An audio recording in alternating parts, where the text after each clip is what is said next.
अस्सलामुअलैकुम dear students हमारे साथ एक सब्जेक्ट है बीएसएन फिफ्थ सेमेस्टर में जिसका नाम है टीएलपी यानी टीचिंग लर्निंग प्रिंसिपल्स। तो टीचिंग लर्निंग प्रिंसिपल जिसमें हम बात करेंगे सिर्फ और सिर्फ अबाउट टीचिंग, ठीक है, कि टीचिंग क्या होती है, किस तरह से हम टीचिंग करते हैं, किस कौन कौन सी स्ट्रेटजीज हम यूज़ करते हैं टीचिंग के लिए, और ऐसी कौन कौन सी थिंकिंग करेंगे अबाउट टीचिंग, ठीक है, या टीचिंग के दौरान हम किस तरह से थिंकिंग करते हैं, किस तरह से हम एक स्टूडेंट को रिफ्लेक्ट देंगे, किस तरह से हम स्टूडेंट को जवाब देंगे, हमारे साथ जो सेमिनार होता है वो क्या होती है, ठीक है, उसके बारे में पढ़ेंगे, जर्नल क्या होती है उसके बारे में पढ़ेंगे। तो ये सारी चीज़ें जो है ना ये हमारे साथ टीचिंग लर्निंग प्रिंसिपल के सब्जेक्ट में आती हैं। तो आज हम टीचिंग लर्निंग प्रिंसिपल का सब्जेक्ट जो है ना वो स्टार्ट करने वाले हैं और उसका यूनिट फर्स्ट हमारे साथ है reflective writing and critical thinking. तो आज हम बात करेंगे about reflective writing and critical thinking के रिफ्लेक्टिव राइटिंग क्या है और क्रिटिकल थिंकिंग क्या है, ठीक है। जो हमारा इंग्लिश फोर्थ था तो उसमें हमने ऑलरेडी रिफ्लेक्टिव राइटिंग के बारे में पढ़ा भी था, ठीक है, आप लोगों का थोड़ा सा आइडिया होगा भी, लेकिन आज हम फिर भी डिस्कस करेंगे कि रिफ्लेक्टिव राइटिंग क्या है। तो आइए स्टार्ट लेते हैं। स्टार्ट लेने से पहले आप लोगों से एक छोटा सा रिक्वेस्ट है कि अगर आप हमारे चैनल लेक्चर्स बाय अनाया पे नए हैं तो हमारे चैनल लेक्चर्स बाय अनाया को सब्सक्राइब करें, कमेंट करें and press the bell icon ताकि नेक्स्ट वीडियो का नोटिफिकेशन आप लोग को बहुत जल्द मिल सके, और इस वीडियो लेक्चर को, इस चैनल को अपने फ्रेंड्स के साथ ज़रूर शेयर करें। तो स्टूडेंट्स लिखा गया है ऑब्जेक्टिव्स हमारे साथ क्या होंगे। तो जब भी हम इस चैप्टर को कंप्लीट करेंगे तो इस चैप्टर के एंड में हमें पता चलेगा कि व्हाट इज़ या डिस्कस थिंकिंग प्रोसेस क्या थी उसके बारे में हम जानेंगे, ठीक है। उसके बाद फिर जो थिंकिंग प्रोसेस था उसके बारे में, जो रिफ्लेक्टिव प्रोसेस था उसके बारे में पता चलेगा। फिर हम जो हमारे साथ थिंकिंग के टाइप्स है उसको एनलिस्ट करेंगे, ठीक है, उसके नेम्स को याद करेंगे और फिर उसके बाद हम उसको कंपेयर करेंगे कि इन दोनों में क्या डिफरेंस है।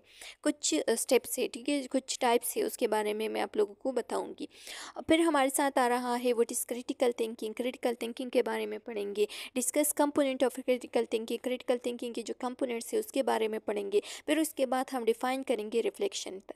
तो ये रिफ्लेक्शन तक जितनी भी ऑब्जेक्टिव्स है इसको हम इस वीडियो लेक्चर में क्लियर करेंगे और फिर नेक्स्ट वीडियो लेक्चर में हम ये जो बाकी 3 ऑब्जेक्टिव्स है उसको पढ़ेंगे।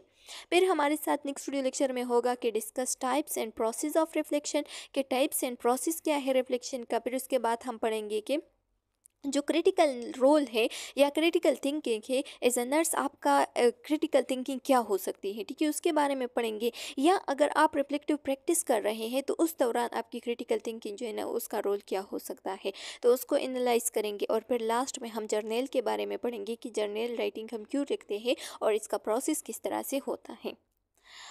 स्टूडेंट्स लिखा गया है फर्स्ट ऑब्जेक्टिव जो कि हमारे साथ है ह्यूमन ब्रेन थिंकिंग प्रोसेस। तो ह्यूमन ब्रेन थिंकिंग प्रोसेस में क्या लिखा है, थिंकिंग प्रोसेस जो हम डेली थिंकिंग करते हैं, जो आप एक स्टेप भी लेते हैं ना, मतलब आप एक कदम भी रखते हैं तो कदम ब कदम आप थिंकिंग करते हैं, आप सोचते हैं, तो उसको हम क्या कहते हैं, थिंकिंग प्रोसेस कहते हैं कि किस तरह से आप सोचते हैं, ठीक है। जो हमारा कॉग्निटिव लेवल होता है, जो हमारा कॉग्निशन होता है, तो उसको भी हम क्या कहते हैं, थिंकिंग करते हैं कि किस तरह से हम इंफॉर्मेशन को होल्ड करते हैं, उसको स्टोर करते हैं, उसको प्रोसेस करते हैं, उसको उसकी जो मेमोरी है उसको रिट्राइव करते हैं। फॉर एग्जांपल हमारे साथ एक 3 महीनों की मेमोरी है, उसको हम लॉन्ग टर्म मेमोरी में हमने रखा गया है, ठीक है, किसी क्वेश्चन को, किसी भी चीज़ को, फिर उसको हम रिट्राइव करते हैं। तो ये हमारे साथ किसका काम है, ये सारा काम जो है ना ये थिंकिंग का काम है। हम थिंकिंग करते हैं कि ये चीज़ हमने पहले से देखा हुआ था, फिर उसके बाद हमने बात भी की थी, फिर उसको हमने याद भी किया था, मेमोराइज भी किया था, इसके लिए नमूना भी बनाया था, ठीक है।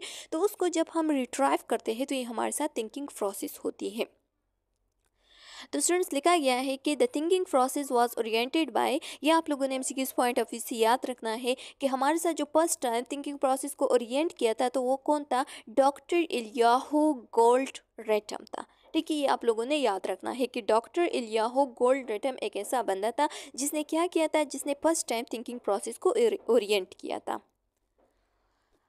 It is a mechanism that allows us to verbalize, construct, analyze, and communicate cause and effect relationships to purpose feasible solution to a to the problem. ठीक है, तो लिखा गया है कि क्या होता है कि जो थिंकिंग प्रोसेस है ये हमारे साथ क्या होती है, ये हमारे साथ एक ऐसा प्रोसेस है या एक ऐसा मैकेनिज्म है जो कि हमें अलाउ करती है कि किसी चीज़ को ज़ुबानी बोले, ठीक है, वर्बलाइज करे, ज़ुबानी बोले, ज़ुबानी बयान करना, वर्बलाइज करना, कंस्ट्रक्ट करे, यानी किसी चीज़ को बिल्ड अप करे, किसी चीज़ का एक बुनियाद बनाए, ठीक है, और उसको फिर एनालाइज करे, उस पर जायज़ा ले, उसका तज्जिया करे, और फिर उसके बाद कम्युनिकेट करना, यानी वही वर्बली उस पर कवर करना, बात करना। ठीक है, तो ये हमारे साथ क्या है, ये हमारे साथ थिंकिंग प्रोसेस हमें अलाउ करना है कि ये सारी चीज़ें आप करें किसी भी प्रॉब्लम को सॉल्व करने के लिए। जो आप क्या करते हैं, जो उसके लिए जो पॉसिबल सोल्यूशन देखते हैं, जो पॉसिबल जो हमारे साथ प्रैक्टिकेबल सोल्यूशन होता है, जब उसको हम देखते हैं, ठीक है,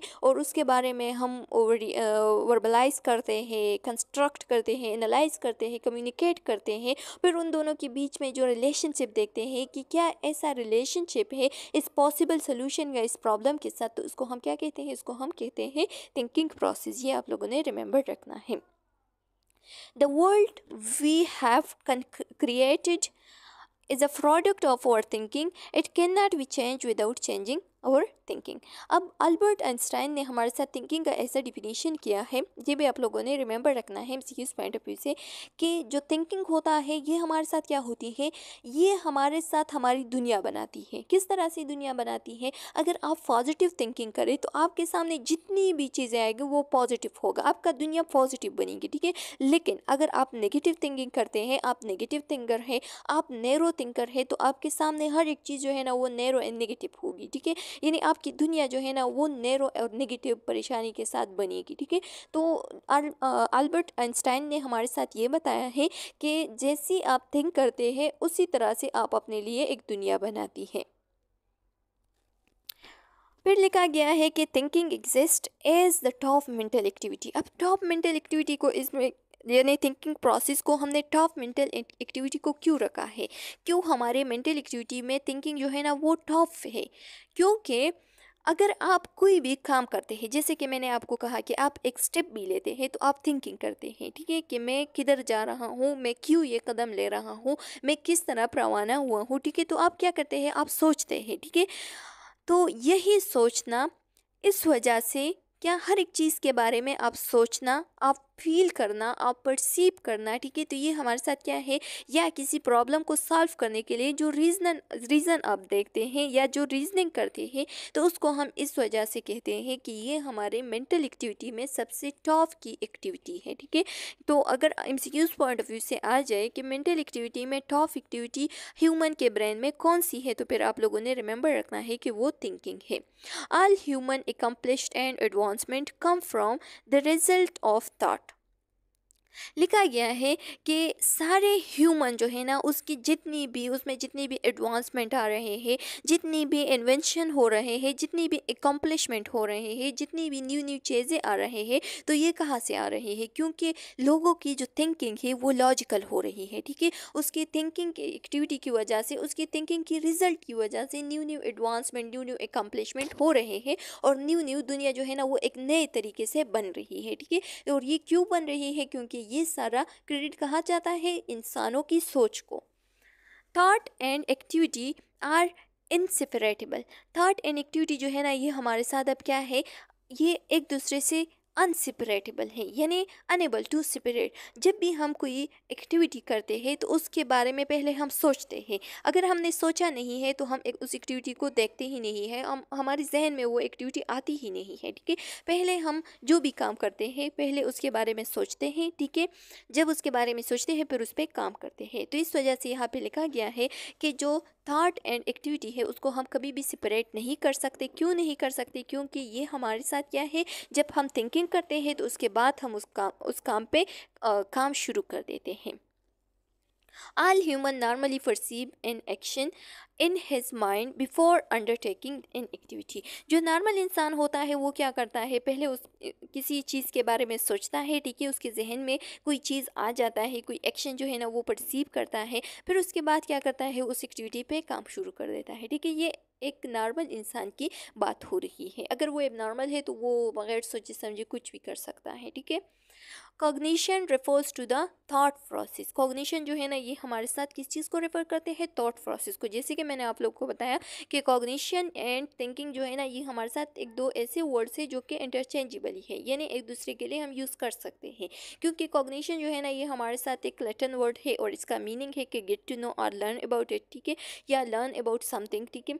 तो जब भी हम गेट टू नो करते हैं या किसी चीज़ के बारे में लर्न करते हैं तो उसके लिए हम क्या करते हैं, सोचते हैं। तो इसका मतलब ये है कि कॉग्निशन एंड थॉट जो है ना वो हमारे साथ क्या कर देते हैं, जो कॉग्निशन है वो हम जो थॉट प्रोसेस है उसको भी कह सकते हैं। अब हमारे साथ आ रहे हैं दूसरा ऑब्जेक्टिव जो कि थे टाइप्स ऑफ थिंकिंग, ठीक है।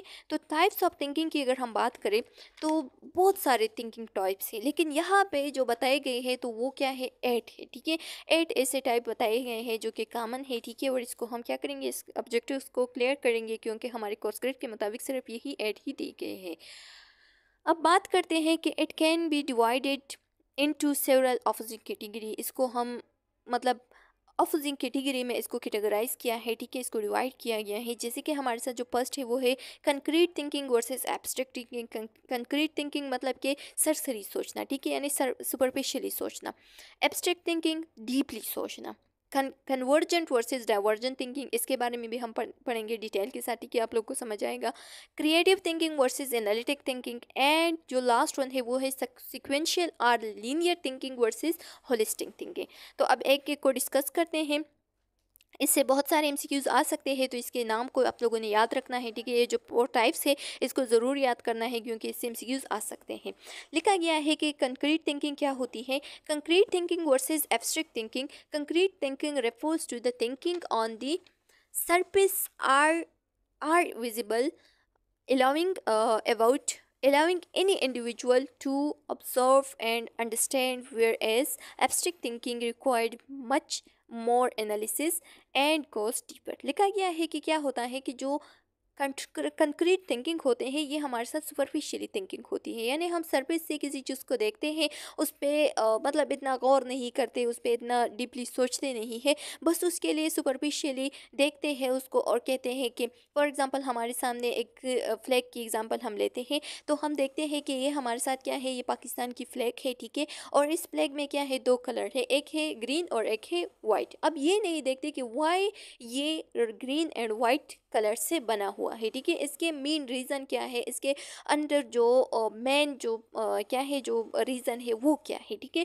उसको हम नहीं सोचते, बस जस्ट कलर को देखा तो बात खत्म, ठीक है। तो ये हमारे साथ क्या हो गई, कंक्रीट थिंकिंग हो गई। लेकिन अगर हम एब्स्ट्रैक्ट थिंकिंग की बात करें तो एब्स्ट्रैक्ट थिंकिंग में हम क्या करते हैं, अब हमारे लिए ज़रूरी है कि हम डीपर सोचें, ठीक है। हम डीप एनालिसिस करते हैं, मोर एनालिसिस करते हैं और डीपर जाते हैं, उस चीज़ के बारे में सोचते हैं। जैसे कि हम अब उस झंडे को सिर्फ देखेंगे नहीं बल्कि उस झंडे को क्या करेंगे कि इसमें जो वाइट एंड जो ग्रीन कलर है ये क्यों है, ठीक है। जैसे कि हमें ग्रीन कलर जो है ना वो किस चीज़ की दिखाई देती है कि ये हमारे साथ क्या है कि यहाँ पे पाकिस्तान की नेशनलिटी कितनी है, ठीक है, और अक़लियत कितनी है वो हमें ज़ाहिर करती है। इस पे जो स्टार और जो मून का निशान है वो हमें क्या ज़ाहिर कर देती है। तो इसको हम क्या करेंगे, इसको हम अब जब इसके बारे में सोचते हैं और ये सारा थिंकिंग हम करते हैं, बहुत डीपली जाते हैं, तो इसको हम कहते हैं abstract thinking.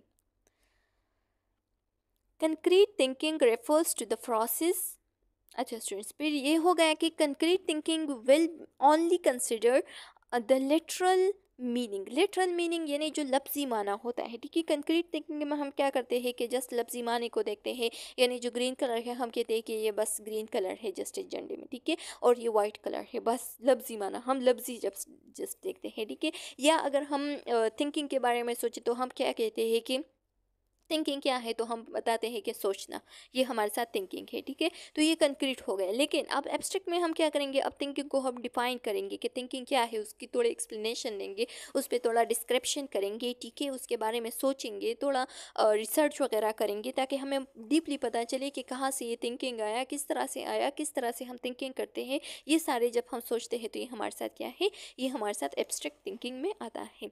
Goes differ then the fact to consider multiple or hidden meaning, जो हिडन मीनिंग होता है अंडर, जैसे कि हमने फ्लैग का एग्जांपल ले लिया कि फ्लैग में जो वाइट एंड जो ग्रीन कलर होता है, तो उसके अंडर अब हिडन जो मैसेज है, जो हिडन रीजनिंग है या जो हिडन रीज़न है वो क्या है, ठीक है। तो जब उसके बारे में हम सोचते हैं तो ये हमारे साथ क्या दिखाई देता है या क्या शो करता है, एब्स्ट्रैक्ट थिंकिंग।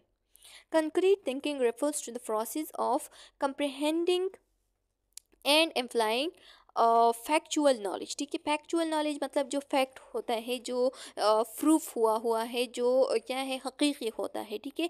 तो जो कंक्रीट थिंकिंग होता है वो हमारे साथ क्या होती है, ये हमारे साथ वो प्रोसेस होती है जिसमें हम क्या कहते हैं, जिसमें हम फैक्चुअल नॉलेज को अप्लाई करते हैं और एक चीज़ को क्या करते हैं, उसका रिजल्ट निकालते हैं, ठीक है। जबकि एब्स्ट्रैक्ट नॉलेज में हम क्या करते हैं, जो विजिबल चीज़ें हैं उसके बारे में भी हम सोचते हैं, और जो अंडरलाइन चीज़ है, जो अंडरलाइन मकसद है, इसके नीचे जो मेन डीप मैसेज है, जो हिडन मैसेज है, उसके बारे में हम सोचते हैं और उसका मीनिंग निकालते हैं, ठीक है।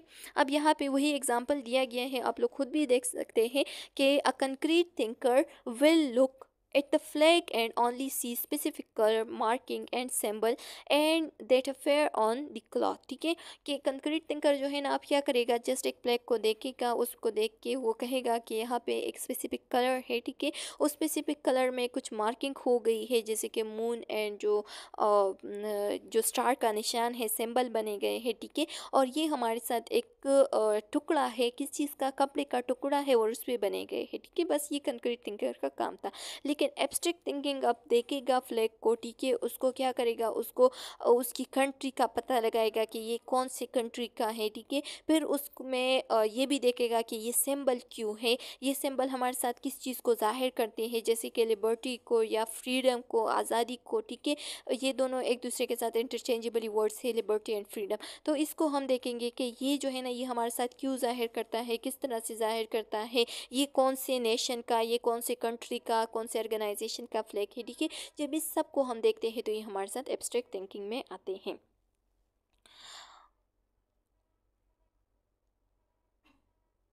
अच्छा स्टूडेंट्स, अब हमारे साथ आ रहा है कन्वर्जेंट वर्सेस डाइवर्जेंट थिंकिंग। तो convergent thinking and divergent thinking की अगर हम बात करें, फर्स्ट ऑफ ऑल हम बात करेंगे कन्वर्जेंट थिंकिंग की, कि लिखा गया है कि involve bringing fact and data together from various sources and then applying logic and knowledge to solve problem or to make informed decision or to find single answer। लिखा गया है कि क्या होता है कि जो कन्वर्जेंट थिंकिंग होता है, ये हमारे साथ एक ऐसी थिंकर होते हैं जो कि क्या करते हैं, जो कि कंक्रीट एंड फेमिलियर सोल्यूशन देखते हैं, किस तरह से, यानी इसका अब जो फॉर एग्जांपल हमारे साथ जो रिसर्चेस है वो ऑलरेडी हो गए हैं, ठीक है। किसी भी चीज़ के बारे में, किसी भी प्रॉब्लम को जब हम सॉल्व करते हैं तो उसके जो आंसर है उसको हम किस तरह से अब मालूम करेंगे, ठीक है, या उस प्रॉब्लम का जो सोल्यूशन है वो किस तरह से हम मालूम करेंगे जब हम कंक्रीट थिंकर होते हैं, ठीक है, या कंक्रीट थिंक करेंगे, सॉरी, जो कन्वर्जेंट थिंकर होता है या जो कन्वर्जेंट थिंकिंग करेंगे। तो कन्वर्जेंट थिंकर जो है ना, वो क्या करता है, वो बेस्ट पॉसिबल वे को देखता है, किस तरह से, यानी जो बेस्ट पॉसिबल चॉइस हमारे साथ मौजूद होता है उसको देख के, उसको उठा के, किसी भी रिसर्च से, किसी भी थ्योरी से, किसी भी वेबसाइट से, किसी भी बुक से, ठीक है, जो कि ऑलरेडी प्रूफ हुआ है, जो कि ऑलरेडी मौजूद है। अब ये जो है ना, ये अपने मतलब अपने जहन पे जोर नहीं डालेगा, अपने न्यू जो आइडिया है या न्यू वे है वो इख्तियार नहीं करेगा, लेकिन वही जो बेस्ट पॉसिबल वे है, जो पुरानी वे मौजूद है, उसको उठाएगा और उसके बेस पे इस प्रॉब्लम को सॉल्व करेगा, ठीक है। तो ये हमारे साथ क्या है, कन्वर्जेंट थिंकर का काम होता है। लिखा गया है कि involve bringing facts and data together from various sources and then applying logic and knowledge, ठीक है। क्या करता है कि ये जो है ना, ये अब डिफरेंट फैक्ट्स को देखता है, डिफरेंट फैक्ट्स को इकट्ठे करता है, ठीक है, और कहाँ से इकट्ठे करता है, डिफरेंट सोर्सेज को देखता है, वो सोर्सेज जो कि ऑलरेडी हमारे साथ मौजूद होते हैं, जैसे कि वेबसाइट हो गए, जैसे कि रिसर्चेस हो गए, रिसर्च पेपर हो गए, जैसे कि बुक्स हो गए, ठीक है। किसी भी जगह से ये उस फैक्ट्स को उठा के क्या कर देती है, उस फैक्ट्स को उठा के एक लॉजिकल सोच करता है, ठीक है, लॉजिकल थिंकिंग करता है। वही लॉजिक जो है ना वो उस प्रॉब्लम पे अप्लाई करता है और उस प्रॉब्लम को सॉल्व करता है। जब उसको सॉल्व करता है तो उसके लिए एक सिंगल आंसर जो है ना वो निकालता है और उस आंसर के बेस पे डिसीजन लेता है, ठीक है। तो ये हमारे साथ काम है कन्वर्जेंट थिंकिंग का। अब यहाँ पे एग्जांपल दिया गया है एक गेम का, कि अगर हम पजल का एग्जांपल ले लें तो पजल हमारे साथ एक ऐसी चीज़ होती है या एक ऐसी गेम होता है जिसमें हम क्या करते हैं, जिसमें एक डायग्राम को हम बनाते हैं, लेकिन किस तरीके से, ठीक है, डिफरेंट डिफरेंट वेज को हम इकट्ठे करते हैं और उसको क्या कर देते हैं, उसको बनाते हैं। और वो पजल हमारे साथ उसका डायग्राम जो है ना वो ऑलरेडी मौजूद होता है कि इस तरह से आपने बनाना है, ठीक है। जो कि हमारे साथ जो बेस्ट पॉसिबल वे है, अब उसको हम देखेंगे और उसके ज़रिए से हम क्या करेंगे, उस डायग्राम को देख के उसके ज़रिए से हम फर्दर जो इस डायग्राम को है उसको सॉल्व करेंगे, ठीक है। अब इसमें हम न्यू आइडिया को या न्यू वे को इख्तियार नहीं करेंगे, बल्कि उस पुरानी वेस को देखेंगे, उस पुरानी फेमिलियर सोल्यूशन को देख के उसके ज़रिए से हम क्या करेंगे, इस पज़ल को भी सॉल्व करेंगे। ये आप लोग देख सकते हैं कि कंक्रीट थिंकिंग में क्या होता है, यहाँ पे भी फैक्ट फैक्ट फैक्ट फैक्ट हर जगह जो है ना हमारे साथ सॉल्यूशंस मौजूद है, हर जगह पे डिफरेंट डिफरेंट आइडियाज़ मौजूद है, हर जगह पे डिफरेंट डिफरेंट वेज मौजूद है, हर जगह पे फेमिलियर सोल्यूशन को हम अब क्या करेंगे, उसको निकाल के एक आंसर निकालेंगे, सिंगल आंसर निकालेंगे और इसके ज़रिए से प्रॉब्लम को सॉल्व करेंगे। अब हमारे साथ आ रहा है डाइवर्जेंट थिंकर या डाइवर्जिक थिंकिंग।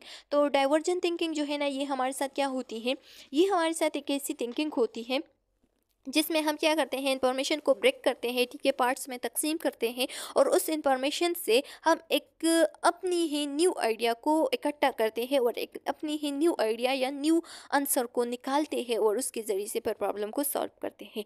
तो लिखा गया है कि divergent thinking involves breaking a topic apart to explore its various component part and then generated new idea and solution. लिखा गया है कि क्या होता है कि डाइवर्जेंट थिंकिंग हमारे साथ एक ऐसी थिंकिंग होती है जिसमें हम क्या करते हैं, जिसमें हम डिफरेंट इंफॉर्मेशन को इकट्ठा करते हैं, फिर उसको ब्रेक करते हैं, तोड़ते हैं, ठीक है, पार्ट्स में तकसीम करते हैं और उस पार्ट्स को फिर क्या करते हैं, डिफरेंट तरीके से एक दूसरे से क्या करते हैं, उसकी जो मेन क्या होती है रिलेशनशिप है उसको देखते हैं, ठीक है। फिर उसको एक डिफरेंट नए आइडिया से नई तरीके से उसको इकट्ठा करते हैं और एक नया सोच निकालते हैं, ठीक है। और उस नए सोच के ज़रिए से हम क्या करते हैं, उस प्रॉब्लम की सॉल्यूशन देखते हैं। अच्छा, फिर लिखा गया है कि thinking outward, outward and inward. जो कन्वर्जेंट थिंकिंग होता है वो हमारे साथ क्या है, इनवर्ड है, जबकि ये जो डाइवर्जेंट थिंकिंग है ये हमारे साथ आउटवर्ड है। किस तरह से इनवर्ड और आउटवर्ड, तो यहाँ पे इनवर्ड और आउटवर्ड का मतलब ये है कि जो कन्वर्जेंट थिंकिंग है उसमें हम क्या कहते हैं, उसमें हम अपने जहन से एक नई आइडिया नहीं निकालते, बल्कि उस पुराने फैक्ट्स को, पुराने रिसोर्सेज को, पुरानी चीज़ों को देखते हैं, ठीक है। और उस चीज़ों से या उस रिसोर्सेज से हम क्या करते हैं, एक आइडिया निकालते हैं, ठीक है। वही आइडिया बिल्कुल वही जो मौजूद होती है, उस पॉसिबल या उस जो रीज़नेबल और जो बेस्ट चॉइस वे होती है उसको निकाल के उस प्रॉब्लम को उसके ज़रिए से सॉल्व करते हैं। तो इसका मतलब ये है कि ये इनवर्ड हो गया, ठीक है। हमने आउटसाइड से कोई भी आइडिया नहीं उठाई है, बल्कि इनवर्ड आइडिया उठा के हमने क्या किया है, उस प्रॉब्लम को सॉल्व किया है, लेकिन बेस्ट आइडिया देखना है उसमें। यहाँ पे डाइवर्जेंट थिंकिंग में हम क्या करते हैं, डाइवर्जेंट थिंकिंग में हम डिफरेंट आइडियाज़ को लेते हैं, ठीक है, उसको फिर ब्रेक करते हैं और उससे हेल्प लेते हैं और उस हेल्प के ज़रिए से फिर हम क्या करते हैं, एक नई आइडिया बनाते हैं और नई आइडिया बना के हम प्रॉब्लम को सॉल्व करते हैं। तो इस वजह से हम कहते हैं कि ये डाइवर्जेंट है और वो कन्वर्जेंट थी, ठीक है, या ये आउटवर्ड है और ये इनवर्ड है। सॉरी, ये इनवर्ड है डाइवर्जेंट और जो कन्वर्जेंट है वो आउटवर्ड है। A creative process of developing original and unique idea. जब हम क्या करते हैं, जब हम एक नई ओरिजिनल और जो यूनिक आइडिया बनाते हैं, ठीक है, उसको डेवलप करते हैं, तो ये हमारे साथ एक क्रिएटिव प्रोसेस हो गया, क्योंकि हमने एक क्रिएशन की, ठीक है, एक नई आइडिया बनाई और उसके ज़रिए से फिर हम प्रॉब्लम को सॉल्व करते हैं और ये हमारे साथ आती है डाइवर्जेंट थिंकिंग में।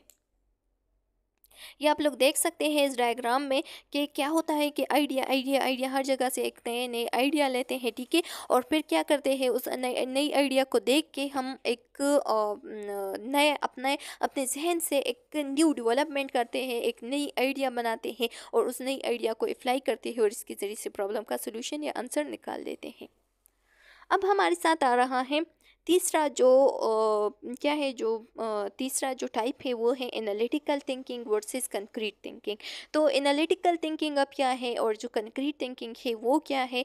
एनालिटिकल थिंकिंग में लिखा गया है कि is about breaking information down into its parts and examining those parts their relationship. ठीक है, अब इसमें हम क्या करते हैं, जो डाइवर्जेंट थिंकिंग था उसमें हम इंफॉर्मेशन को ब्रेक करते थे लेकिन एक नई आइडिया निकालते थे। अब इसमें हम इंफॉर्मेशन को ब्रेक करेंगे और उस इंफॉर्मेशन को देखेंगे, ठीक है, कि इन दोनों के बीच में क्या रिलेशनशिप है। उसके जो रिलेशनशिप है, जो क्या है, जो इंटरेक्शन है, उसको देख के क्या करेंगे, उसके ज़रिए से फिर हम उसको एग्जामाइन करेंगे और उसके ज़रिए से हम क्या करेंगे, एक लॉजिकल एंड सिस्टमेटिक ऑर्डर के ज़रिए से हम एक प्रॉब्लम की सलूशन निकालेंगे। जैसे कि हमने फर्स्ट स्लाइड में जो नेम बताया कि हमारे साथ एक डॉक्टर है जिसने क्या किया था, फर्स्ट टाइम जो ओरिएंट किया था थिंकिंग को, तो वो क्या था कि डॉक्टर इलियाहो गोल्ड रेटम। ठीक है, तो ये जो डॉक्टर इलियाहू गोल्ड रेटम है, अगर इसको हम इकट्ठा बोलेंगे तो हमारे साथ ना तो आइडिया आएगी ना तो नेम सही से बनेगा। लेकिन अगर हम इसको ब्रेक करेंगे, ठीक है, तो एक अलग ही नेम बनता है कि डॉक्टर एक हो गया, इलियाहू दूसरा हो गया, गोल्ड तीसरा हो गया और रेटम जो है ना वो चौथा हो गया। ठीक है, तो हमने इसको ब्रेक किया और न्यू इन्फॉर्मेशन जो है ना उसको गेन किया और उस इन्फॉर्मेशन के ज़रिए से हमने फिर देखा कि इसका रिलेशनशिप क्या है। तो इसका रिलेशनशिप यही है कि इसका एक पूरा नाम है, ठीक है, और इस नाम को और इस नाम के बंदे ने क्या किया था, जो थिंकिंग है उसको रिलेट किया था। तो ये हमारे साथ क्या है, ये हमारे साथ एनालिटिकल थिंकिंग है। अच्छा स्टूडेंट्स, तो हमारे साथ जो एनालिटिकल थिंकिंग है, फिर इसके बारे में फर्दर लिखा है कि it involve thinking in a logical systematic order to analyse data, solve problem, make decision and और यूज़ इंफॉर्मेशन। कि क्या होता है कि जो एनालिटिकल थिंकिंग होता है, तो ये हमारे साथ एक ऐसी थिंकिंग होती है जिसमें हम क्या करते हैं, एक लॉजिकल तरीके से सोचते हैं। ठीक है, इसमें हमारे साथ सिस्टमेटिक ऑर्डर भी मौजूद होता है। डेटा को हम एनालाइज करते हैं, फिर उसके बाद जो है ना हम क्या कर देते हैं, सोल्यूशन को जो प्रॉब्लम है उसको सॉल्व करते हैं। जब उसका एक सोल्यूशन निकालते हैं तो उस सोल्यूशन के ज़रिए से हम क्या करते हैं, डिसीजन मेकिंग करते हैं और इसके लिए एक डिसीजन बनाते हैं। ठीक है, और इसके ज़रिए से फिर जो आंसर है वो हमारे साथ आ जाती है। क्रिएटिव थिंकिंग क्या है, क्रिएटिव थिंकिंग जो है ना ये हमारे साथ एक ऐसी थिंकिंग होती है जिसमें हम क्रिएटिविटी कर देते हैं। किस तरह से क्रिएटिविटी कर देते हैं, ये बिल्कुल सेम टू सेम जो है ना कन्वर्जेंट थिंकिंग की तरह होती है। लेकिन जो क्रिएटिव है ये ब्रॉड टर्म है, जबकि कन्वर्जन जो है ना वो एक नैरो टर्म है। ठीक है, एक लो कैटेगरी में आते हैं। अब वही बात लिखा गया है क्रिएटिव थिंकिंग में कि क्रिएटिव थिंकिंग में हम क्या करते हैं, डिफरेंट आइडियाज़, डिफरेंट जो इंफॉर्मेशन है, डिफरेंट जो क्या है, जो न्यू न्यू चीज़ें हैं उसको हम देखते हैं। ठीक है, रिसर्च वगैरह, थ्योरीज को, रूल्स को, प्रोसीजर्स को, सब चीज़ों को देखते हैं और उसके बाद जो है ना हम उससे एक बेस्ट पॉसिबल वे को देख के क्या कर देते हैं, उसके ज़रिए से हम प्रॉब्लम को सॉल्व कर देते हैं। ठीक है, तो ये हमारे साथ क्या है, क्रिएटिव थिंकिंग है। लेकिन इसमें हम क्या कर देते हैं, इसमें हम ऐसा आइडिया देखते हैं जो कि समथिंग न्यू हो। ठीक है, इनोवेटिव है, यानी समथिंग न्यू हो। तो उसको जब हम क्या कर देते हैं, उसको हम एक न्यू तरीके से अप्लाई कर देते हैं, तो उसको हम क्या कहते हैं, क्रिएटिव थिंकिंग कहते हैं। लेकिन ये हम कहाँ से लेते हैं, ये सारे इंफॉर्मेशन, थिंकिंग वगैरह, ये हम उस जिस चीज़ से या उस रिसोर्स से लेते हैं जो कि ऑलरेडी इस्टेब्लिश हो, यानी ऑलरेडी मौजूद हो हमारे साथ। ठीक है, ऑलरेडी प्रेजेंट हो, जैसे कि थॉट्स हो गए, जैसे कि थ्योरीज हो गए, जैसे कि रूल्स हो गए, जैसे कि प्रोसीजर्स हो गए। It is not about breaking thing down or taking them effort. ठीक है, ये हमारे साथ ये ऐसा नहीं होती कि हम इसको ब्रेक कर देते हैं फिर इसके बीच में जो रिलेशनशिप है उसको देखते हैं, बल्कि इसको हम क्या, किस तरह से इससे या प्रॉब्लम की सोल्यूशन निकालते हैं, इसको हम इस तरह से देखते हैं, लॉजिकली देखते हैं। ठीक है, और एक इमेजिनेटिव वे से, एक नई तरीके से क्या कर देते हैं, एक लॉजिकल थिंकिंग कर देते हैं। ठीक है, और जो इंटरेस्टिंग वे, जो बेस्ट वे होती है उसको निकाल के इस प्रॉब्लम को सॉल्व कर देते हैं। ठीक है, लेकिन वही establish thought establish theory, establish rules procedures से, ठीक है, वही रिसोर्सेज से। जैसे कि एग्जांपल में दिया गया है कि एनालिटिकल थिंकिंग क्या होती है। एनालिटिकल थिंकिंग, जैसे कि अगर हम एक बाईसाइकिल की एग्जांपल ले लें कि हम देखते हैं कि इस बाईसाइकिल में ऐसा क्या गलत है जिसके ज़रिए से ये सही से काम नहीं कर रहा है, ठीक है। तो जब हम उस गलत तरीके को या जब हम उसके बारे में सोचते हैं या देखते हैं तो ये हमारे साथ एनालिटिकल थिंकिंग हो गया। लेकिन क्रिएटिव थिंकिंग क्या है, हम सोचते हैं कि इस बाईसाइकिल में, वही सेम बाईसाइकिल में हम ऐसा क्या न्यू चीज़ बनाए या क्या ऐसा न्यू काम करें या क्या ऐसा न्यू इनोवेटिव करें, समथिंग ऐसा न्यू क्या करें जिसके ज़रिए से ये फर्दर मोर फास्टर हो जाए, ठीक है, ये जल्दी से जाए या ये बहुत तेज़ हो जाए। तो ये हमारे साथ क्रिएटिव हो गया, क्रिएटिविटी होती है इसमें। अब आते हैं लास्ट जो टाइप है वो है sequential versus holistic. Sequential versus holistic का मतलब ये है कि सिक्वेंशियल में हम क्या कहते हैं, हर एक चीज़ को सीक्वेंस के ज़रिए से, एक प्रॉब्लम को हम सीक्वेंस के ज़रिए से स्टेप बाय स्टेप उसको सॉल्व करते हैं। जबकि होलिस्टिक जो है ना, ये हमारे साथ एक रिस्क, इसमें इंसान रिस्क लेता है, इसमें इंसान को फेयर नहीं होता कि मैं फेल हो जाऊँगा, ठीक है, उसमें डर नहीं होता। तो उसको हम क्या कहते हैं, उसको हम कहते हैं कि हमारे साथ होलिस्टिक थिंकिंग होती है, ठीक है। जैसे कि सिक्वेंशियल में लिखा गया है कि sequential thinking is process information in orderly prescribe manner, ठीक है। कि क्या होता है कि हम एक एक स्टेप को, उस इंफॉर्मेशन को हम इस तरीके से देखते हैं कि हम मैनर के ज़रिए से, हम एक आर्डर के ज़रिए से हम स्टेप बाय स्टेप जो है ना इस प्रॉब्लम को सॉल्व करेंगे, ठीक है। उसके एक स्टेप को अगर हमने क्या किया, स्किप किया, तो इसका मतलब ये है कि अब इसका सोल्यूशन हमारे साथ सही नहीं आएगा। स्टेप बाय स्टेप चीज़ों को सॉल्व करना, कि फर्स्ट स्टेप के बाद सेकंड स्टेप आएगा, सेकंड के बाद थर्ड, इसी तरीके से। जैसे कि यहाँ पे एग्जांपल दिया है कि A equal to B and B equal to C, then A equal to C. जैसे कि बी जो और बी जो है ना ये सेम है, तो एक दूसरे के साथ कट हो गए, तो इसका मतलब ये है कि ए इक्वल टू सी, ठीक है। स्टेप बाय स्टेप हमने प्रॉब्लम को सॉल्व किया।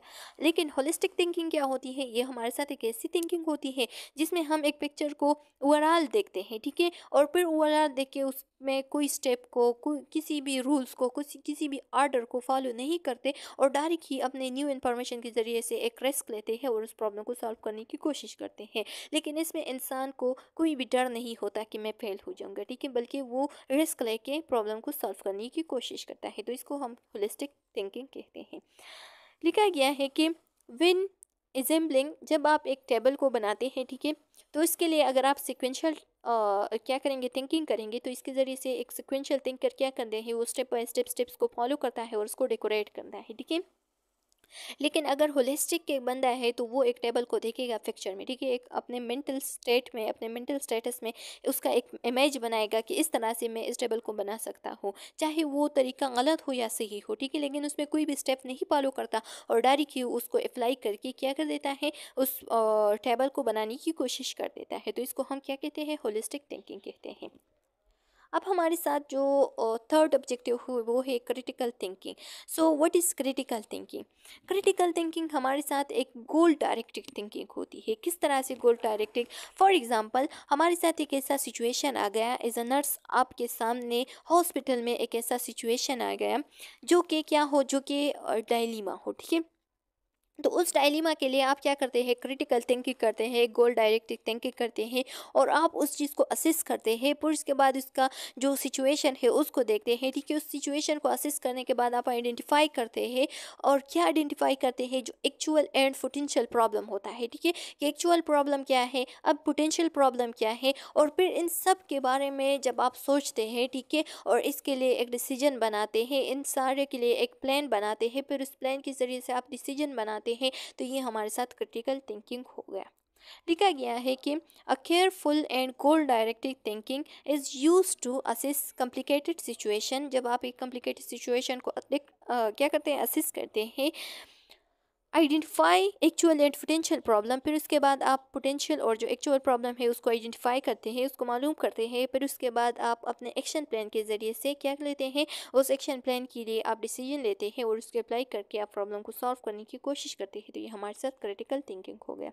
Critical thinking is considered a fundamental cognitive process for knowledge development and utilization, and it is applicable to problem solving and decision making in any context, whether it is social, clinical, ethical, managerial and political या और political. ठीक है, कि critical thinking क्या होती है। Critical thinking हमारे साथ एक ऐसा फंडामेंटल कॉग्निटिव प्रोसेस है जिसमें हम क्या कर देते हैं, जिसमें हम नॉलेज को डेवलप कर देते हैं, फिर उस नॉलेज को हम किसी भी प्रॉब्लम को सॉल्व करने के लिए डिसीजन लेते हैं, और वो डिसीजन हमारे साथ किसके बेस पे हो सकती है, चाहे वो इन कंटेक्स्ट हो सोशली, इन कंटेक्स्ट हो क्लिनिकली, एथिकली या मैनेजरली, या हमारे साथ पॉलिटिकली हो। ठीक है, किसी भी पहलू पे हम सोच करते हैं तो उसको हम क्या करते हैं, उसके लिए एक डिसीजन बनाते हैं, उसके लिए एक प्लान बनाते हैं, उस प्लान के ज़रिए से फिर उसको सॉल्व करने की कोशिश करते हैं। तो ये हमारे साथ क्रिटिकल थिंकिंग हो गई। अब मोस्ट इम्पॉर्टेंट जो ऑब्जेक्टिव है वो है कंपोनेंट्स, की कंपोनेंट्स ऑफ क्रिटिकल थिंकिंग, क्योंकि इस कंपोनेंट्स में अगर हम एक कंपोनेंट को भी स्किप करेंगे तो इसका मतलब ये है कि हमारे साथ जो क्रिटिकल थिंकिंग के बाद जो सोल्यूशन आएगा, जो रिजल्ट आएगा, वो सही नहीं होगा। तो उस कंपोनेंट में जो फर्स्ट वन है वो क्या है कि the process of thinking is as significant as the outcome. लिखा गया है कि क्या होता है कि जैसे ही आप अच्छा सोचेंगे, पॉजिटिव थिंकिंग करेंगे और अच्छे मतलब उसके फ़ायदे के लिए सोचेंगे। ठीक है, किसी भी प्रॉब्लम को सॉल्व करने के लिए, किसी भी इंसान के फ़ायदे के लिए जब आप सोचते हैं, ठीक है, कि इसकी ये बेनिफिट्स हो सकती हैं, तो उसका आउटकम भी उतना अच्छा आएगा। बी अट्यून्ड, बिल्कुल बाखबर रहना है आपने। ठीक है, टू योर ओन बिलीव, अपने ओन बिलीव से, वैल्यूज से, एंड प्रेजुडाइज यानी एक्चुअल एक्सपीरियंस से। ठीक है, आपने क्या करना है, बाखबर रहना है, as well as your personal experience, और अपने पर्सनल एक्सपीरियंस से भी। चैलेंज एजम्पशन, जितने भी एजम्पशन है उसको चैलेंज करना है, दलील्स को देखना है, आर्गूमेंट्स को देखना है। ठीक है, बेस्ट चॉइस को देखना है, यानी अल्टरनेटिव्स को भी देखना है कि कौन सा बेस्ट चॉइस हो सकता है, या कौन कौन से ऐसे अदर चॉइसेस हमारे साथ मौजूद है जिसके ज़रिए से प्रॉब्लम सॉल्व हो सकती है। फिर क्या क्या है कि उसके बाद आपने क्या करना है, जो कंटेक्स्ट है उसको भी देखना है। ठीक है, और उसके बाद जितने भी सोर्सेज हैं इंफॉर्मेशन के लिए तो उसको भी देखना है। ठीक है, और इसके बाद जितने भी स्केप्टिसिज्म है, स्केप्टिसिज्म यानी जो डाउट है, जो मतलब जो शकूक है, उसको क्या करना है, उसको जो फर्दर एक्सपीरियंस है, जो न्यू एक्सपीरियंस है उसके साथ क्या करना है, उसके साथ आपने उसके रिलेशनशिप को देखना है, उसके साथ आपने उसको कंबाइन करना है, उसको कंपेयर करना है, और उसके बाद कि ये पहले मैंने ऐसा किया था तो क्यों गलत निकला था। ठीक है, या क्यों ऐसा गलत हो गया था, उसको कंपेयर करना है, और उस शक शुबा को क्या करना है, उसको निकाल के आपने जो थिंकिंग है वो करनी है। ठीक है, और इसके ज़रिए से फिर आपके साथ जो रिज़ल्ट आएगा वो बेस्ट रिज़ल्ट होगा। अब हमारे साथ आ रहा है nurses and critical thinking. Nursing में क्रिटिकल थिंकिंग का क्या काम होता है, तो लिखा गया है कि the ability of critical thinking increase as the work year increase. जितनी भी आपका एक्सपीरियंस ज़्यादा हो जाता है तो उतना ही आपका जो क्रिटिकल थिंकिंग का एबिलिटी है वो इंक्रीज हो जाती है। ठीक है, यानी जब भी आप क्रिटिकल थिंकिंग करते हैं, ठीक है, तो आपका जो अच्छा या जो लॉजिकल थिंकिंग होगा तो वो तब होगा जब आपका एक्सपीरियंस ज़्यादा हो। And the critical thinking skill can be improve during nursing education. और जो क्रिटिकल थिंकिंग स्किल है वो किस तरह से इम्प्रूव होती है, नर्सिंग एजुकेशन से। अगर आपके पास एजुकेशन ज़्यादा है, नॉलेज ज़्यादा है, तो तब आप जो है ना एक अच्छी क्रिटिकल थिंकिंग कर सकती हैं, आपका क्रिटिकल थिंकिंग का स्किल अच्छा होगा।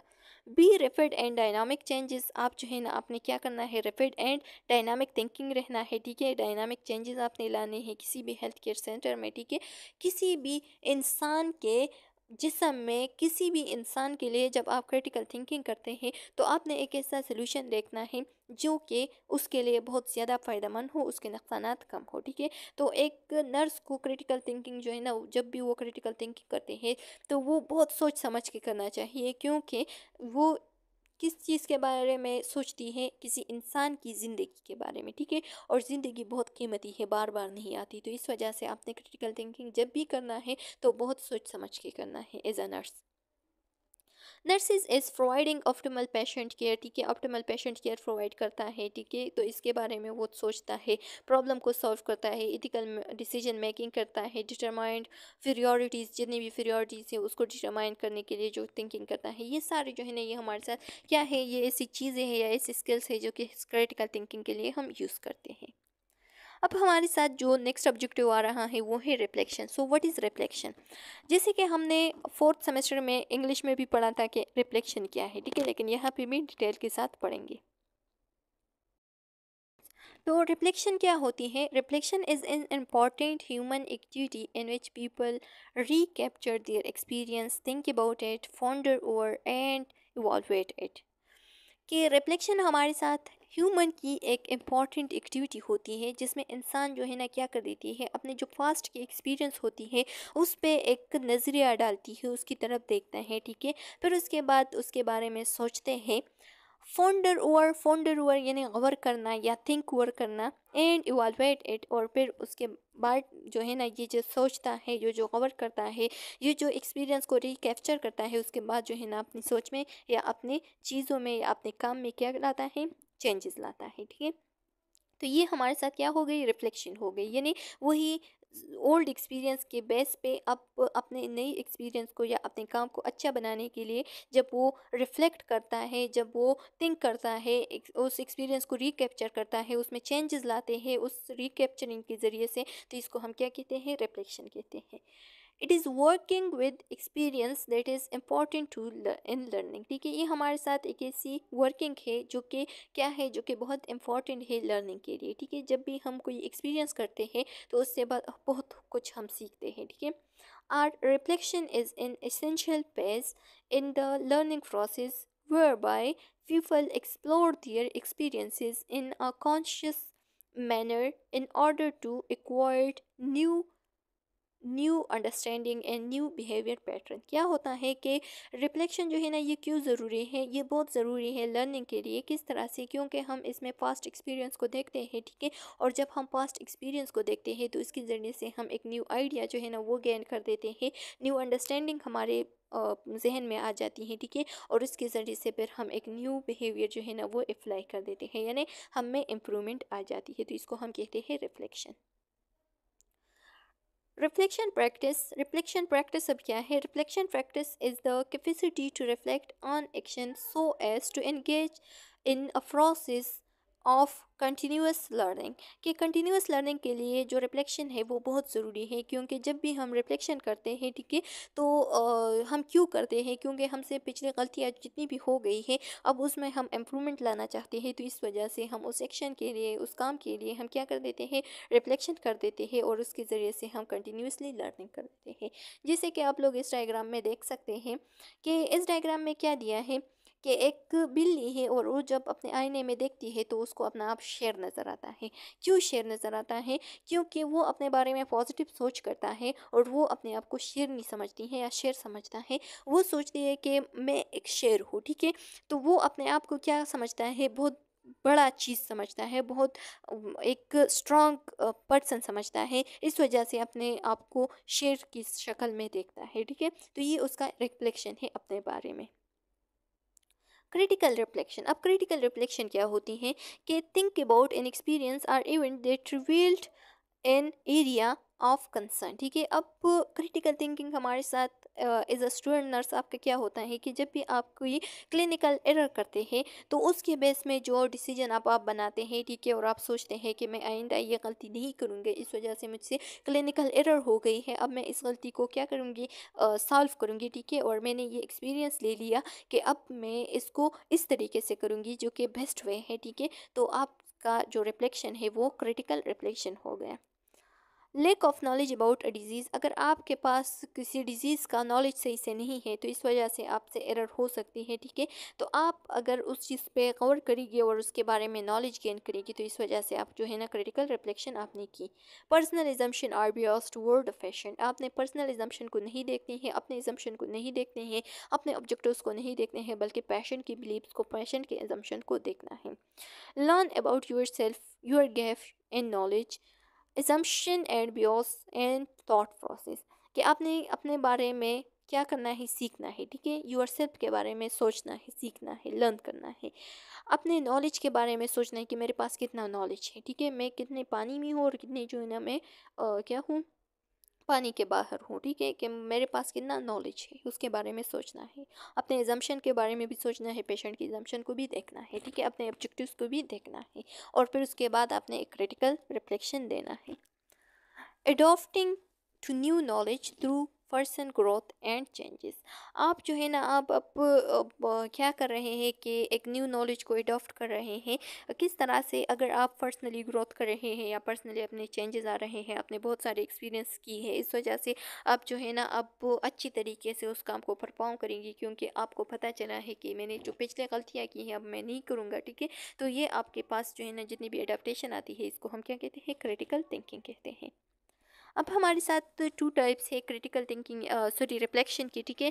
रिफ्लेक्शन की टू टाइप्स है, एक को हम कहते हैं इनफॉर्मल रिफ्लेक्शन, एक को हम कहते हैं फॉर्मल रिफ्लेक्शन। जितना जनरल काम होगा उतना ही आप इनफॉर्मल सोचेंगे या इनफॉर्मल रिफ्लेक्शन देंगे। जैसे कि अगर आप कुछ गलत करते हैं, ठीक है, तो आपको डायरेक्ट ही पता चलता है, आप अपने आप से क्वेश्चन करते हैं कि मैंने ये गलत किया है, इस वजह से मैं अपने आप से क्वेश्चन करता हूँ कि आइंदा मैं इस काम को इसी तरीके से करूँगा तो वो क्या होगा, वो सही होगा, ठीक है। इसका जो बेस्ट वे है वो ये है, आपके पास एक्सपीरियंस आया है और आप इनफॉर्मली अपने आप से क्वेश्चन करते हैं, ठीक है, कि मैं आइंदा ऐसा इस काम को ऐसा नहीं करूँगा, तो ये आपके पास क्या हो गया, इनफॉर्मल रिफ्लेक्शन होगा। जबकि फॉर्मल रिफ्लेक्शन जो है ना, ये स्पेसिफिक सिचुएशन में हम स्पेसिफिकली सोचते हैं या स्पेसिफिकली रिफ्लेक्शन देते हैं। जैसे कि कोई किसी रिसर्च के ज़रिए से या किसी थ्योरी के ज़रिए से ऑलरेडी ये प्रूफ होता है, ठीक है, कि इस काम को ऐसे करना है, ठीक है। अगर आप उस काम को इस तरीके से नहीं करेंगे, उस गाइडेंस को आप मतलब उससे हेल्प नहीं लेंगे, ठीक है, उस फ्रेमवर्क को आप यूज़ नहीं करेंगे, तो उस दौरान आपसे जो गलती होगी वो फॉर्मल रिफ्लेक्शन आप देंगी या फॉर्मल गलती होगी, ठीक है, या स्पेसिफिक सिचुएशन होगा। इस वजह से आप नेक्स्ट टाइम जो है ना, उस थ्योरी को, उस रिसर्च को स्टडी करेंगे और उसके ज़रिए से उस प्रॉब्लम को सॉल्व करने की कोशिश करेंगे, तो ये हमारे साथ फॉर्मल रिफ्लेक्शन हो गई। तो चलो स्टूडेंट्स, यहाँ तक कंप्लीट है। नेक्स्ट लेक्चर में हम रिफ्लेक्टिव लर्निंग के बारे में पढ़ेंगे कि रिफ्लेक्टिव लर्निंग क्या है, जर्नल क्या है, ठीक है, और कुछ मॉडल्स जो पेश किए थे रिफ्लेक्शन के बेस पे, तो उसके बारे में पढ़ेंगे। नेक्स्ट वीडियो में मिलते हैं, तब तक के लिए अल्लाह हाफिज़।